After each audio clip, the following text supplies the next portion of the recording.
Hey everyone, I am Shashikala Kanojiya and you are watching your YouTube channel जोश legal knowledge. I hope आप सब अच्छे होंगे और आज के इस वीडियो को हम स्टार्ट करते हैं अपने section 128 of Indian evidence act से।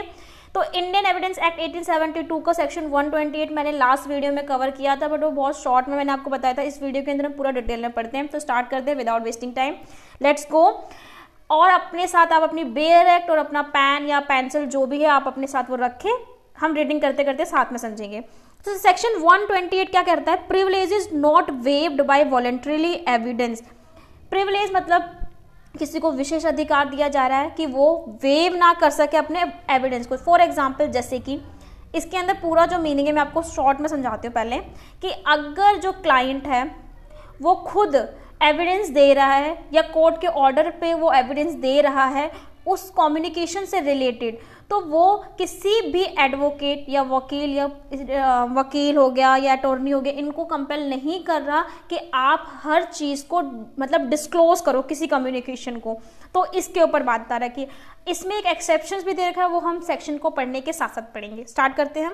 If any party to a suit give evidence, अगर कोई भी पार्टी जो सूट के अंदर है वो एविडेंस दे रहा है, therein at his own instance, या वो अपने इंस्टेंट पे दे रहा है, खुद दे रहा है, और अदरवाइज मीन्स कोर्ट के ऑर्डर पे दे रहा है, he shall not be deemed to have consented, तो वो ये नहीं बता रहा है, वो ये कंसेंट नहीं दे रहा है thereby to such disclosure as is mentioned in section 26 के अंदर जो हमने कम्युनिकेशन वाला पढ़ा था कि प्रोफेशनल कम्युनिकेशन को डिस्क्लोज नहीं किया जाएगा।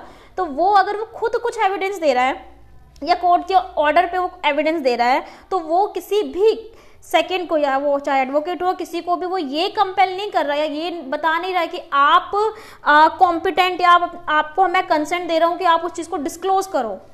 तो वो डिस्क्लोज करने के लिए कंसेंट नहीं दे रहा है।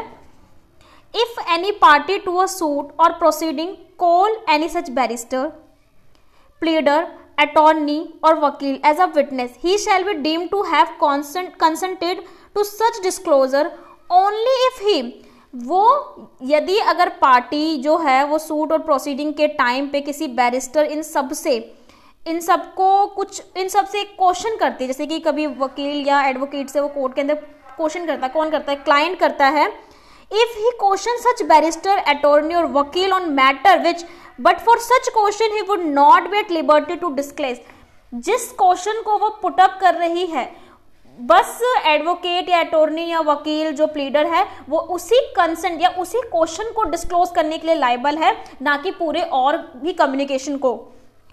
तो यहाँ पर एक एडवोकेट को एक एक्सेप्शंस मिल रही है, क्योंकि इस सेक्शन के अंदर ये है कि अगर खुद ही पार्टी या खुद ही जो क्लाइंट है, जो पार्टी है, वो कोर्ट के अंदर कोई बातें ऐसी बोल रही है जो एक एविडेंस के तौर पे कम्युनिकेशन के अंदर बहुत इंपॉर्टेंट है कि उसको डिस्क्लोज नहीं करना था, बट उसने कर दिया या कोर्ट के ऑर्डर पे किया, तो बट वो इस चीज को एडवोकेट को कंसेंट नहीं कर रहे कि आप भी अपनी सारी कम्युनिकेशन को डिस्क्लोज करो। तो एडवोकेट उस टाइम डिस्क्लोज नहीं करेगा, बट एडवोकेट कहाँ डिस्क्लोज करेगा? तो वो एक्सेप्शन इसमें दे रखा है कि एडवोकेट वहां उस चीज को डिस्क्लोज करेगा जहां पर वही पार्टी उससे क्वेश्चन पुटअप कर रही है उस पर्टिकुलर क्वेश्चन के लिए, तो वहां पर उसको झूठ बोलने की जरूरत नहीं है, वो वहां पर सच बोलेगा। सेक्शन 128 में इतना ही है। लास्ट वीडियो के अंदर मैंने बहुत शॉर्ट में बताया था, ऊपर से मीनिंग बता दी थी, बट इसके अंदर मैंने डिटेल में बताया। अब हम पढ़ते हैं सेक्शन 129।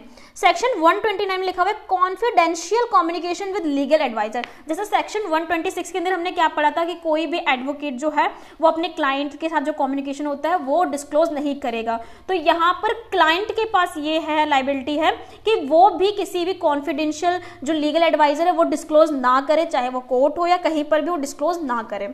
तो हम पढ़ लेते हैं एक बार। No one shall be compelled to disclose to the court any confidentially communication with has taken place between him and his legal professional adviser. किसी भी पार्टी के और लीगल प्रोफेशनल एडवाइजर के बीच में कोई भी कम्युनिकेशन हुआ है तो किसी भी पर्सन को, किसी भी विटनेस को कंपेल नहीं किया जाएगा कि उस चीज को आप डिस्क्लोज करो, अनलेस, जब तक ही offer himself as a witness, in which case he may be compelled to disclose such communication as may appear to the court necessary to be known in order to explain any evidence which he has given but not no other। जब तक client को ये नहीं लगता कि वो चीज़ हमें communication मतलब वो एक एविडेंस बन सकता है, वो चीज़ सही है और हमें कोर्ट में बोलनी चाहिए, तब तक वो नहीं डिस्क्लोज करेगा। इसमें एक केस आया था रेक्स वर्सेस डे का, DAYE डे, 1908 का था। इसमें ये था if he is the party and criminal proceeding both situation he produce document. ये वाला केस जो है वो आई थिंक 130 का है, 130 के अंदर ये केस है।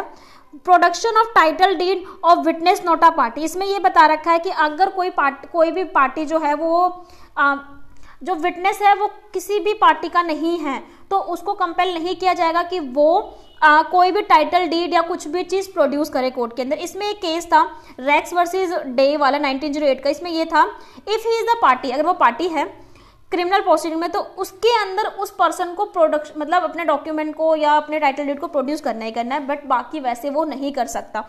फॉर एग्जाम्पल सबसे पहले मैं आपको ये बताना चाहती हूँ जो सेक्शन 130 है वो ओनली सिविल पे एप्लीकेबल होता है, ना कि क्रिमिनल पे एप्लीकेबल होता है। अगर क्रिमिनल पे एप्लीकेबल होगा तो उसको डॉक्यूमेंट प्रोड्यूस करना पड़ेगा। जैसे कि मान लो सिविल मैटर में मैं एक विटनेस हूँ, मेरे पास मैं एक मॉर्टगेजी हूँ जिससे कि उसने अपने मॉर्टगेज की प्रॉपर्टी मेरे पास रख रखी है, तो मुझे कंपेल नहीं किया जाएगा कि मैं कोर्ट के अंदर ये बताऊं कि हाँ इसका ये है, या मैं उस डॉक्यूमेंट के उस टाइटल को प्रोड्यूस नहीं करना चाहती तो वो मैं नहीं करूँगी, मुझे कंपेल भी नहीं किया जाएगा। इसमें हम सेक्शन को पढ़ के समझते हैं। No witness who is not a party, कोई भी विटनेस, नो विटनेस जो witness who is not a party, जैसे कि कोई विटनेस है पर वो पार्टी का कोई मेंबर नहीं है, to a suit shall be compelled to produce, उस विटनेस को कंपेल नहीं किया जाएगा कि वो किसी भी टाइटल डीड को प्रोड्यूस करे टू एनी प्रॉपर्टी, चाहे और any document in virtue of he hold any property as pledgee और मोर्टगेजी, चाहे उसको एज अ मोर्टगेजी या एज अ प्लेजी उस डॉक्यूमेंट का टाइटल उसके पास है तो भी वो प्रोड्यूस नहीं करेगा, और किसी भी विटनेस को कंपेल कोई भी पर्सन नहीं कर सकता कि आप उसको प्रोड्यूस करो।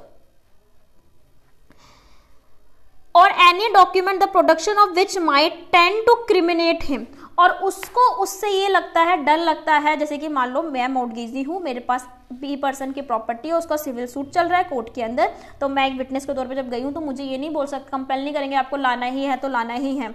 अगर मुझे ये लगता है, मुझे डर लगता है कि शायद मैं अपनी इस प्रॉपर्टी का टाइटल अगर मैं दिखाऊंगी या कोर्ट में प्रोड्यूस करूंगी तो उससे मुझे भी कुछ नुकसान हो सकता है या मेरे पे कोई प्रोसीडिंग चल सकती है, मुझे इस चीज़ का डर है, तो भी कोई मुझे कंपेल नहीं कर सकता कि आप दिखाओ, इस डर से भी मैं नहीं दिखाऊंगी, तो कुछ नहीं होना मुझे, मेरे साथ कोर्ट वाला कोई मुझे कुछ करेगा नहीं। तो ये था इसका। इसमें वो एक चीज़ है, unless he has agreed in writing to produce them with the seeking the production of such deed और सम पर्सन थ्रू हुम ही क्लेम। और अनलेस, इसमें एक एक्सेप्शन भी दे दी गई है। इसमें एक्सेप्शन ये बात बोली गई है कि अगर, जैसे कि अगर आपने उस पार, और जैसे कि मतलब मेरे पास प्रॉपर्टी है किसी की, बी पार्टी की, और बी पार्टी ने मेरे से पहले कॉन्ट्रैक्ट किया था, पहले साइन में रिटर्न में ले लिया था कि हाँ अगर कभी ऐसा इन द फ्यूचर होता है तो मैं आपके साथ मतलब ये डॉक्यूमेंट प्रोड्यूस करूंगी, तभी वो कंपेल है उस डॉक्यूमेंट को प्रोड्यूस करने के लिए, बाकी वो कंपेल नहीं है। आई होप आपको ये सेक्शन समझ में आ गया होगा। इस सेक्शन के अंदर एक केस भी जो मैंने आपको पहले बता दिया है कि अगर क्रिमिनल प्रोसीडिंग का कोई केस क्रिमिनल प्रोसीडिंग है तो उस टाइम अगर किसी भी विटनेस को उसके पास वो डॉक्यूमेंट है, उसको बोल रहे हैं वो डॉक्यूमेंट प्रोड्यूस करने के लिए, तो वो डॉक्यूमेंट कंपेल है प्रोड्यूस करने के लिए। बट सिविल प्रोसीडिंग के अंदर एक मतलब आप बोल सकते हैं प्रिविलेज मिल जाता है इन लोगों को। अब हम इसमें एक सेक्शन और मैं आपको बता देते हैं, सेक्शन 134। अभी 132 और 133 हम जो है वो हम दूसरी वीडियो में पढ़ेंगे क्योंकि ये थोड़ा डिटेल में है। 134 में नंबर ऑफ विटनेसेस है। नंबर ऑफ विटनेस में क्या है कि जैसे कोई केस चलता है किसी भी कोर्ट में, चाहे वो सिविल हो या क्रिमिनल हो, तो उसमें जरूरत नहीं है कि कितने विटनेस है, कितने मिनिमम विटनेस होने चाहिए किसी भी केस के अंदर, ऐसा कोई नेसेसरी नहीं है। तो ये सेक्शन बताता है no particular number of witness shall in case भी required for the proof of any fact. किसी भी केस की प्रूफ करने के लिए भी किसी भी फैक्ट को जरूरी नहीं है कि हमें इतने नंबर ऑफ विटनेस चाहिए। आई होप आपको ये 3-4 सेक्शन जो मैंने आज करवाया है ये समझ में आ गया होगा। अगर आपको मेरी वीडियो पसंद आई तो प्लीज़ इसे लाइक करें, कमेंट करें, शेयर करें अपने फ्रेंडों के साथ, and also subscribe my YouTube channel ताकि ऐसी और भी वीडियोज़ आपके सामने मिलती रहे। Thank you, bye bye.